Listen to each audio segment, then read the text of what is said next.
We all have that coworker, wears khakis and a button down, works 9 to 5, nice enough guy, but totally anonymous. Maybe even has a nickname since his real one usually escapes you. At Autoblog, we called him Hervey. Hervey was our 2016 Honda HR-V XAWD. He lived a quiet life in our long-term fleet for the last year and recently left the firm. He was hardworking, put in his time, and, what did he do again? The HR-V is one of the least memorable vehicles we've tested of late. Yes, we acknowledge it's a subcompact crossover and those aren't a sexy lot, but like the employee who spends half his week on expense reports, the HR-V just didn't stand out. Competitors like the Mazda CX-3, Kia Soul, and Fiat 500X have nicer styling or drive better and have made deeper impressions on the staff. The lack of charm is a surprise to me, given how strong the rest of Honda's lineup is right now,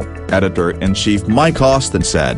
Executive producer Adam Worth echoed that. I generally like Honda products, he said. They make volume vehicles, but add just a little excitement and personality that often elevates their offerings within their respective segments. I'm thinking Fit, Civic, and now Ridgeline. Not so with the HR-V. To be clear, no one was offended by the HR-V, because that would require actual passion. The looks cute. It has the hatch thing going on and there are stylish touches like hidden rear door handles and LED brake lights. Character lines strafe the sides and the hood is purposefully creased, adding definition. Those niceties didn't stop the HR-V from all but disappearing in parking lots. I had a harder time remembering the color of this car than any of our previous long-termers, said Morath, who suggested the HR-V actually looked better in pictures than in real life. Same story with the powertrain. The 1.8-liter four-cylinder, rated at 141 horsepower and 127 pound-feet,